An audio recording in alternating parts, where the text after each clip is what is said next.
கர்த்தர் எப்படிப்பட்ட தேவன் என்று சொல்லி இப்படிப்பட்ட அந்தஸ்தில் இருந்த யோபு திடீரென்று எல்லாமே கையை விட்டு போகுது. ஆமென். எப்படி எல்லாமே கையை விட்டு போகுது. ஹல்லேலூயா. அந்த நிலையிலே அவர் செய்வது அறியாது சால்வை கிழித்து தலையை மொட்டை அடித்து ஸ்தோத்திரம் என்ன செய்தாரு? தரையிலே விழுகின்றார். தரையிலே விழுந்து அவர் என்ன செய்தாரு? அங்க வாங்க பாயிண்ட் என்ன செய்தாரு? பணிந்து. எங்க இவ்வளவு சம்பவங்கள் நடந்திருக்குது வாழ்க்கையில எல்லாம் போச்சு. பரமணி சொல்லுவாங்க விழுகிறவனுக்கு தாரத்து கூட மிஞ்சாத படிப்பாங்க. யோபுட்ட ஒண்ணுமே இல்லை, எல்லாம் போயிருச்சு.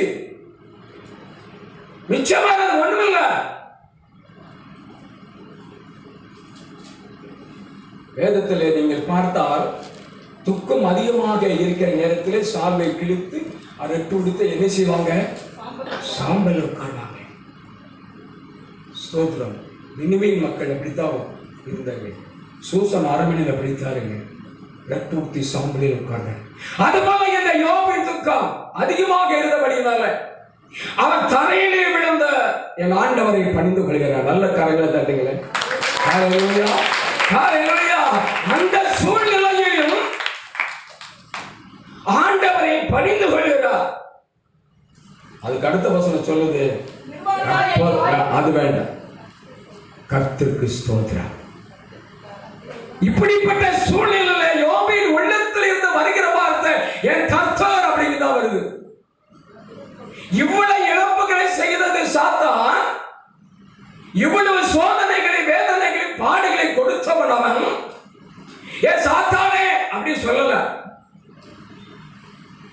ஆனா நம்ம வாயிலிருந்து வருத வார்த்தை கூட எப்படி?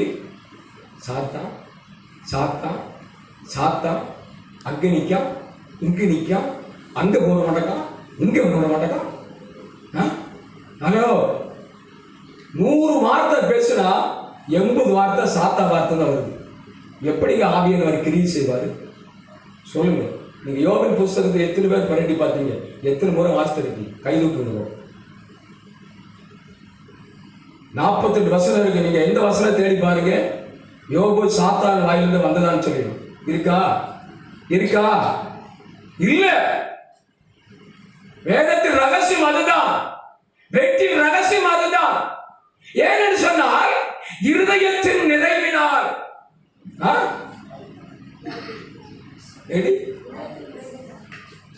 உள்ளமும் இருதும் ஒண்ணு இல்லையா?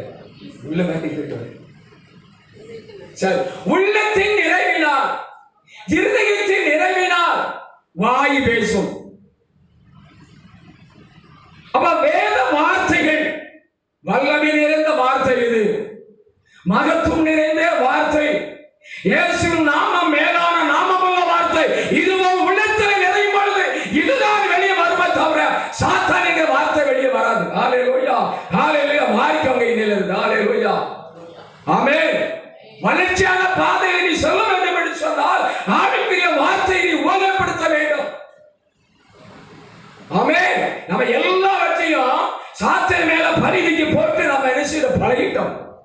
ஆமென், ஹல்லேலூயா. எல்லாவற்றையும் சாத்தான் மேல பரிதிக்கு போட்டு அவன் மேல பண்ற வேலை, அவன் பண்ற வேலை, அவன் செய்யல, அவன் செய்யல, அவன் செய்யல. கர்த்தரின் செயலை சொல்லி பாருங்க. கர்த்தரின் செயலை சொல்லி பாருங்க. கர்த்தரின் நாமத்தை மையப்படுத்தி பாருங்க. உங்க வாயில் இருந்து உங்க வார்த்தை ஸ்தோத்திரம், இந்த ஆவியின் பட்டமான வார்த்தை வெளியே வரும்போது அதுதான் கிரியை செய்யும். சாத்தான்கிற வார்த்தை வந்தா அதுதான் கிரியை செய்யும். ஹல்லேலூயா, ஹல்லேலூயா, ஹல்லேலூயா, ஹல்லேலூயா. அப்ப யோபு பாருங்க, எல்லாவற்றிலும் அனுபவித்த பொழுது ஒரு வார்த்தை கூட, ஏன் சாத்தானே என்னை இப்படி பண்ணிட்டியே, ஹல்லேலூயா, என் குடும்பத்தை அழிச்சிட்டியே, என் பிள்ளைகளை கொண்டுட்டீங்க, என் ஆஸ்திகள் அழிச்சிட்டீங்க, என் ஆடு மாடுகள் போச்சு, என் வேலைக்காரிகள் போச்சு, என் அந்தஸ்து எப்படி இருந்தது, இதெல்லாம் போயிட்டு ஐயோ அப்படின்ட்டு என்ன செய்யல, புலம்பி இருக்கிறாய். அது வேற விஷயம். ஸ்தோத்திரம் அப்படின்னா கர்த்தருக்கு ஸ்தோத்திரம். காலையில எவ்வளவு பெரிய வார்த்தை. கர்த்தருக்கு ஸ்தோத்திரம் அப்படிங்கிற. ஆமென். ஹல்லேலூயா. யோபை போல யாருக்காவது வந்திருக்கிறா? சோதனை வந்திருக்காரா சொல்லுங்க. அப்படி சொன்னீங்கன்னா, யோபை போல எனக்கு வந்திருக்குன்னு சொன்னீங்கன்னா, ஒரு பெரிய நன்கொடை பிரித்து கொடுக்கலான்னு தான் அவங்களுக்கு சொல்லுவேன். எப்படி யோபை போல அவங்க வந்துருச்சு இழந்துட்டு அப்படின்னு சொன்னீங்கன்னா, உண்மையிலே ஒரு பெரிய நன்கொடை சபையில் கொடுக்கலான்னு ஒரு யோசிச்சு தான் அப்படி சொல்லுவேன். அதோ நன்கொடை கொடுத்தது யாருக்கு இல்லைனாலும் ஒரு 50 பேர் பிரிச்சாச்சும் ஒரு பெரிய வெகுமதி கொடுத்தான்னு பார்த்தா ஒருத்தரும் இல்லைங்க. ஹலோ ஸ்தோத்ரா. பாருங்க, யோபுக்கு போல லட்சத்துல ஒரு பாயிண்ட் கூட நமக்கு வந்துருக்குமா? யோசித்து பாருங்க. ஆனா புலம்பிக்கிட்டு இருக்கான். நல்ல தகத்தை வச்சிருக்கிறாரு, நல்ல தகத்தை நடத்துறாரு. ஏன் இந்த புலப்பம்? ஹல்லேலூயா, ஹல்லேலூயா, ஹல்லேலூயா. ஸ்தோத்திரம். திடீர்னு ஒரு வீட்டுக்குள்ள இருந்து ஒரு சத்தம் வந்தது. ஸ்தோத்திரம். கணவன் போய் உள்ள இருக்காங்க. அந்த அம்மா கிச்சனுக்கு இந்த ஐயா ஹாலில் இருந்து, ஏமா ஏமா ஏமா, ஐயோ ஐயோ ஐயோ, மேலெல்லாம் வலிக்க மேலெல்லாம் வலிக்க, ஐயோ ஐயோ ஐயோ ஐயோ ஐயோன்னு ஒரு சத்தம் கேட்டு, ஐயா ஐயா ஐயா என்னையா நடந்து வச்சு, என்னையா அந்த அம்மா கேட்டு பதறிட்டு வருது. ஏமா ஏமா அம்மா, அப்படியே நெஞ்செல்லாம் பட பட பட பட படம் அடிக்குது, பட பட பட படம் அடிக்குது. ஐயோ ஐயோ ஐயோ, என்ன நேற்று வரைக்கும் இப்படி இல்லையா, இன்னைக்கு தான் அப்படி. எதனாலயா அது நினைச்சேன் அந்த எழுத்துக்கார ஏதாவது பண்ணிருப்பான்னு பார்த்தேன். அவன் தான் பண்ணிட்டான். யாரு எழுத்துக்கார நினைச்ச நேற்று வரைக்கும் இல்ல, இப்ப பட பட பட பட படம் அடிக்குது. ஏமா ஏமா ஏமா 108 கூப்பிட அப்படிங்கிறதா அவரு. ஐயா 108க்கு போன் பண்ண, அது தொடர் வேலைக்கு வெளியே இருக்குது சொல்லுது. சரியா யார்கிட்ட ஒரு 3 நம்பருக்கு சொல்லட்டா அப்படிங்கிறது அம்மா. சரிமா சொல்லு, போன் பண்ணு. 8ஆம் நம்பருக்கு போன் பண்ணட்டா அப்படின்னு அந்த அம்மா. யோ யோ யோ 8ஆம் நம்பர் அவருக்கு எந்த கடை தெரியுமாமா? ஐயோ அந்த கடையை விட்டு நான் வந்து 3 வருஷம் ஆச்சு, திரும்ப ஞாபகப்படுத்துது. சரி 9ஆம் நம்பருக்கு போன் பண்ணட்டா? வேண்டாமா ஏமா 9ஆம் நம்பரு அது திருநீங்கன்னு சொல்லுவாங்களே. நான் அந்த அம்மா கையை போச்சு வெளியே வந்து எத்தனை வருஷம் ஆச்சு ஆட்டாடி எடுத்துக்க. சரியா இன்னும் ஒரே ஒரு நம்பருக்கு போன் பண்ணிட்டா? பண்ணுமா வலிக்க சீக்கிரம் பட்டக்கு வெளியணும் தெரியலையே. கவலைப்படாதீங்க, நான் பிள்ளைகளும் ஆயத்தமா இருக்கும். எப்படி கவலைப்படாதீங்க, 4 பிள்ளைகளும் ரெடியா இருக்கும். எதுக்கு சொல்லிட்டு ஐயா 7:30 நான் போன் பண்ணிட்டா? ஒரு நம்பர் இருக்குது, 7 நம்பர் போன். ஐயோ 7:30 குடும்பத்துல விளையாண்டுக்கிட்டு இருக்கு. ஐயோ அப்படி. ஹல்லேலூயா. 2 மரமட்டைகளும் ஜமுனுமான ஒரு வார்த்தை. ஹல்லேலூயா. 2 மரமட்டைகளும் யாராவது ஒரு இவர் சொல்லலாம், என் அம்மா அந்த சிந்தனையே இல்லை. ஹல்லேலூயா. ஆனால் யோபு எல்லாவற்றிலும் என் கர்த்தருக்கு ஸ்தோத்திரம் அப்படிங்க. ஹல்லேலூயா, ஹல்லேலூயா, ஹல்லேலூயா, ஸ்தோத்திரம். சரி பாருங்க, இந்த யோபு எந்த நிலையில இருந்தாருன்னா, நீங்க வாசிக்க வேண்டாம், 2:7 கடைசி வரை சொல்லுது, அவனை பற்களால் வாதித்தான் சொல்லப்பட்டிருக்கிறது. எப்படி? பற்களை வாதித்தான் தாங்க முடியல. சரீரத்தில் ஒரு பலவீனத்தை நம்மளால தாங்க முடியல, ஒரு பாடு நம்மளால் தாங்க முடியல, ஒரு போராட்டத்தை தாங்க முடியல. அவரை பற்களால் வாதிச்சுக்கிட்டே இருக்கு. உயிர் போதல, உயிர் தொண்டையில் எரிசது யோபுக்கு ஊசலாடி கொண்டு இருக்கிறது. ஹல்லேலூயா. ஜீவனை மாத்திரம் வாதித்தான் சொல்லப்பட்டிருக்கிறது. யோபு 3:26 சொல்லுது, எனக்கு தத்தளிப்பே நேரிட்டு. ஹல்லேலூயா. எனக்கு தத்தளிப்பே நேரிட்டு வாழ்க்கை.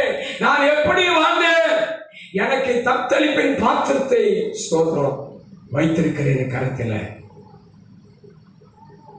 6:2 சொல்லுது, என் சஞ்சலம் தராசில வைத்து எப்படி நிறுத்தார் நலமாய.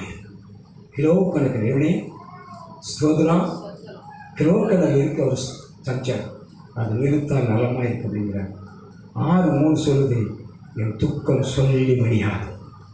இப்போ நல்ல மனுஷன் சொன்ன போறான், இப்படி ஆப்போசிட்ட திரும்புறான். சேரில்லாமல் நானால் முளைக்குமோ? நீ தவறு செய்யாமல் உனக்கு இந்த வேதனை பாடு வருமோ?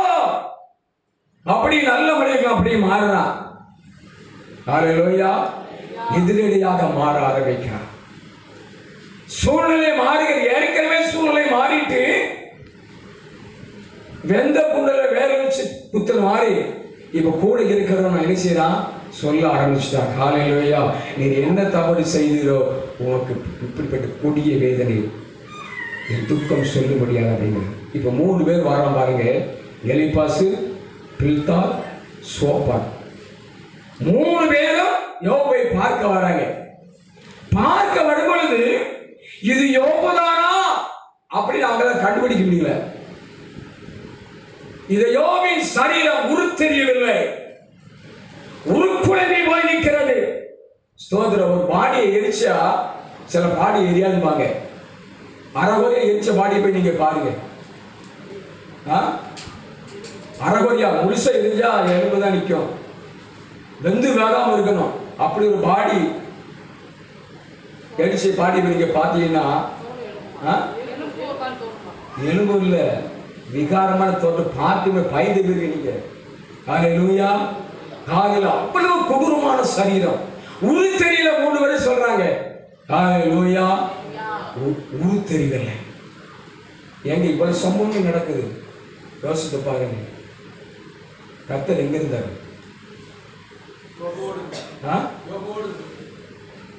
ஏன் கர்த்தருக்கு மாற்ற முடியாதா? ஏன் கர்த்தர் யோபின் சூழலை மாற்றிருக்கலாம்ல? ஏன் மாற்றல? சூழ்நிலையை மாற்றலாம், மாற்ற முடிய வரல, மாற்றல. ஏன் அப்படின்னா ஒண்ணு தெரிஞ்சுக்கோங்க, சூழ்நிலையை மாற்றுகிற தேவன் அல்ல. ஹல்லேலூயா. உதாரணமா 90ல நீங்க பொருளாதாரத்தை பார்த்தீங்கன்னா ஒரு லேபருக்கு ஸ்தோத்திரம் 30 ரூபா 40 ரூபா ஒரு லேபருக்கு ஸ்தோத்திரம். இப்போ அன்னைக்கு சாதாரணமா வறுமை போட்டு கீழே இருக்கிறோம். இன்னைக்கு எக்கனாமிக்கல் டாப் லெவலில் இருக்கிறோம். ஹல்லேலூயா. பொருளாதாரம் என்ன செய்யப்படுகிறது? உயிர் வருகிறது. வாழ்வாதாரமும் உயர்கிறது. அப்ப யோபை அந்த நாட்களில் தேசத்தில் நம்புறன்னு வச்சிருந்தாரு. அது உலக பிரகாரமாக இருக்கிற இவரை பார்க்கல. என்ன செஞ்சிருக்கலாம்? என்ன செஞ்சிருக்கலாம்? என்ன செஞ்சிருக்கலாம்? டாப்பில் இருந்திருக்கலாம். கர்த்தர் பார்த்தாரு. ஸ்தோத்திரம். என் பிள்ளை தான் உலகத்தை டாப்பில் இருக்குன்னு சொல்லித்தான் திரும்பவும் ஸ்தோத்திரம் உயர்த்த வேண்டும் என்பதற்காக, உயர்த்த வேண்டும் என்பதற்காக ஸ்தோத்திரம் ஹல்லேலூயா சூழ்நிலை கொடுக்கிறார். சூழ்நிலை உருவாக்கப்படுகிறது. இந்த சூழ்நிலைக்கு யோபு கடந்துதான் செல்ல வேண்டும். ஹல்லேலூயா. இந்த சூழ்நிலையை கடந்துதான் செல்ல வேண்டும். ஏன் வந்தது என்று சொல்லக்கூடாது. யோபு சொல்லவில்லை. எல்லாவற்றிலும் வேதம் சொல்லுது உதடுகளால் கூட பாவம் செய்யவில்லை. ஹல்லேலூயா. மேலும் கர்த்தர் உயர்த்துவதற்காக ஒரு சூழ்நிலையை கர்த்தர் உருவாக்கி கொடுக்கிறார். ஹல்லேலூயா. இப்ப பாருங்க, கர்த்தர் ஆரம்பத்தில் இந்த சூழ்நிலையை கர்த்தர் மாற்றவில்லை, யோபை மாற்றுகிறார். ஹல்லேலூயா. யோபை மாற்றுகிறார். அப்போ ஒரு மனிதனை கர்த்தர் மாற்றும் பொழுது சூழ்நிலை அடிபட்டு போகும். சூழ்நிலையை மாற்றிருப்பதால் வாழ்க்கை தரம் கீழே இருந்திருக்கும். ஹல்லேலூயா.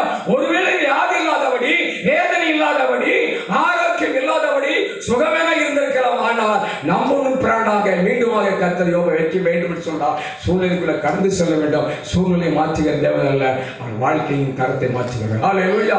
நல்ல கரங்கள் தட்டுங்க. ஹல்லேலூயா. என் ஆண்டவர் சூழ்நிலை மாற்றுகிற தேவன் அல்ல, மனிதனை மாற்றுகிற தேவன். மனிதனை மாற்றும் பொழுது சூழ்நிலை தன்னால மாறிவிடும். ஆமென். ஹல்லேலூயா. ஹல்லேலூயா. இப்ப வாசிங்க மீண்டும் யோபு 42:12. கர்த்தர் யோபின் முன்னிலையை பார்க்கிலும் பின்னிலைமை ஆசீர்வதித்தார். சொன்ன அந்த நாட்களிலே பொருளாதாரத்தில் உயர்ந்தவன் அதிகமாக இருந்திருக்கலாம். ஆனபடினால என் பிள்ளை யோபை மேல வைக்க வேண்டும் என்று சொல்லி ஒரு சூழ்நிலை கொடுத்து உருவாக்கி மீண்டுமாக முன்னிலைமை பார்க்கலாம். 2 மணி ஆசீர்வாதம். அடுத்து 42:15 அழகான பிள்ளை